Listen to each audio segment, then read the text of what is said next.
Mheshimiwa Gulamali. Nashukuru Mheshimiwa Naibu Spika kwa kunipa nafasi ya kuuliza maswali madogo ya nyongeza. Ni kweli Mheshimiwa Naibu Spika, tumepata mradi wa maji, utanuzi wa mradi wa maji ya Ziwa Victoria Ziba Nkinga. Ni kweli tumepata mkandarasi wa kupeleka maji ya Ziwa Victoria Nkinga Simbo.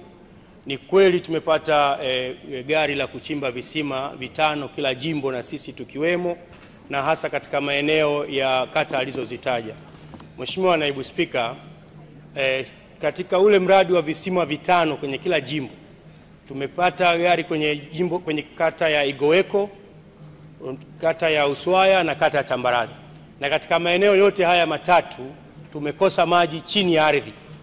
Ndio tunaomba sasa serikali kupitia Wizara ya Maji kwamba mradi ule wa maji ya Ziwa Victoria unapofika Simbo tuwekewe fedha ya maji kutoka Simbo kwenda kwenye hizo kata ya Igoweko, kata ya Uswaya na kata ya Tambarare. Asante Mheshimiwa Naibu Spika. Mbona sauti iko chini leo? Mheshimiwa Waziri.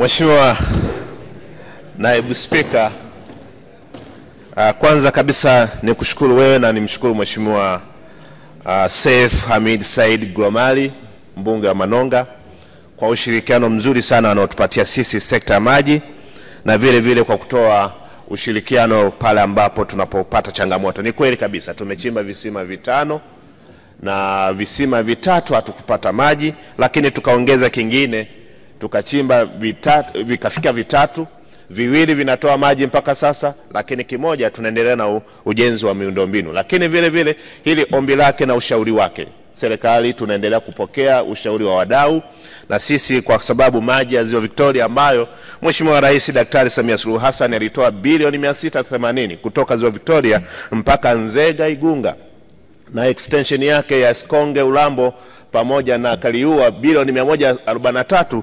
Haya maji ni mengi sana. Kwa hiyo nakubaliana na Mheshimiwa mbunge, tutaweka katika bajeti yetu ijayo ili tuweze kuhakikisha kwamba tunafanya extension katika maeneo ambayo tumekosa maji chini ya ardhi kutokana na uchimbaji wa visima. Asante sana Mheshimiwa Naibu Spika.